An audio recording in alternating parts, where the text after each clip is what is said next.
Yes, as promised, we were digging through some of the archive of some of our previous visits to Manchester. This from when I went to Manchester in 1995 for Radio 1.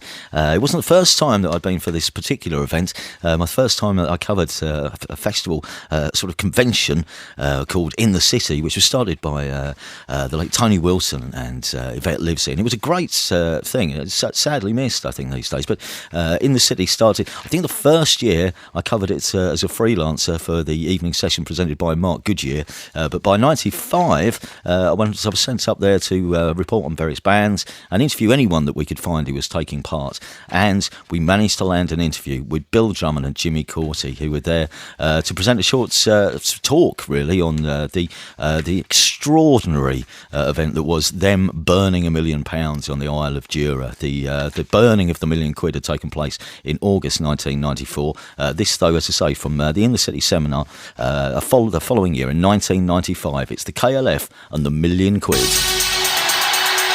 what KLF is about. Well, I think it took us a year to come to terms with it ourselves, because it was quite a difficult thing to do, and we needed a bit of time to just kind of think about it and try and figure out a way of presenting it to everybody else.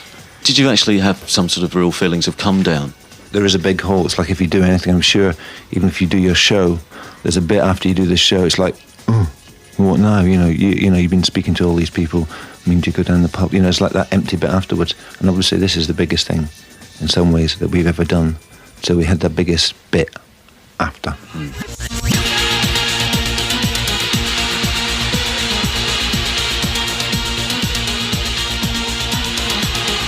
So you were asking the question today of a room full of industry people, is this rock and roll? Was this a rock and roll event, burning £1 million, £1 million of your money? And what sort of reaction did you feel you got? Was it what you expected? No, I don't really know what I was expecting today, actually. I got very hot up there. That's all I can remember about it, really. Well, we're proud of it now. I mean, we want to share it with everybody. And that's kind of what we're doing. We're saying that, OK, we've done this. You know, here it is. You know, can anybody get anything out of it? And we're very proud of the film. This film is the best kind of visual thing we've ever done. There's some things you do, you know, like you might make a record, and it's not a very interesting thing for us to do, but this is proving to be really interesting. The lyrics will flow, yo, for the words I speak. Rap is weak, so I teach and I reach. A positive vibe, a way of life is how I'm living. So get hyped to the rhythm. KLF is the crew you hear, yeah. Design a rhyme, I just won't fear. Back to react, enough is enough. Let me ask you a question. What time is love? Okay, so you're going to go around the country showing this film in various places. Any particular ideas of where you're going to go to next? We're going to Serbia next week to ask them if it's a crime against humanity. Do you not think maybe this is going to be the real test of the moral argument, I imagine? We were invited over there to show it. It's not something that we just thought of. Somebody asked us to do it, to show it as an art film, because nobody's going over there, nobody's doing anything over there at the moment. So they're kind of starved of stuff. Because obviously it's a strange time to be going to somewhere like Serbia at the moment, in the same week that people are recording tracks for this Help LP, which is for young people in Bosnia. We got asked to do a track for the Bosnia album, and we thought we were going to be in Serbia.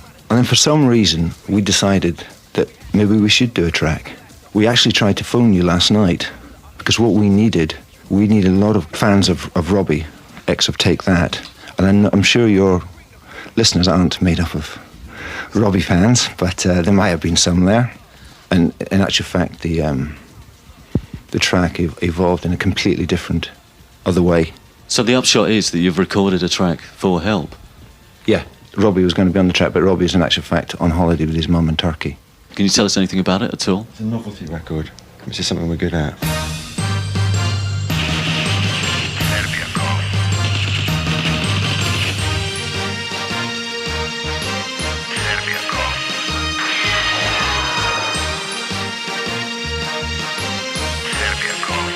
Do you think it's rock and roll? Obviously, that's the question you were asking earlier on. Well, but yeah, sometimes I do, yeah.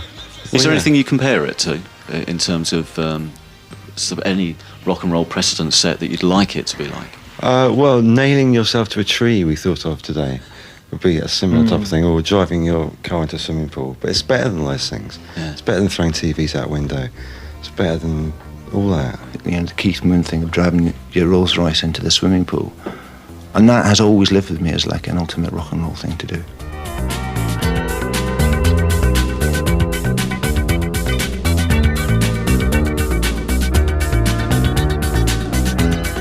Would you ever feel that you had to now top burning £1 million, or is that enough for you? Well, you can't really top it as a kind of event. But, you know, hopefully, yeah, there is life beyond burning money. We're not going to make a career out of burning money. We've done our $1 million. KLF is gonna rock ya.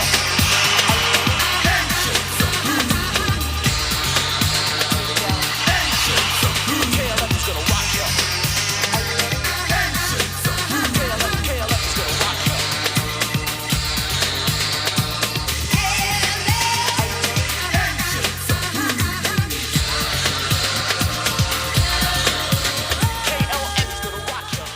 It really sounds in that interview now, listening back to it again, that they were still sort of coming to terms with the fact that they had obviously burnt the £1 million. But I found it interesting. Jimmy Cauty and Bill Drummond from the KLF talking in 1995 at the In the City seminar in Manchester about the infamous burning of the £1 million in the Isle of Jura. Gary in Chelmsford says, that's a coincidence. I watched a documentary on YouTube a few weeks back which was about the KLF burning the £1 million, and there was a section where they were being interviewed by a rather fresh-faced Radio 1 DJ when we was kids.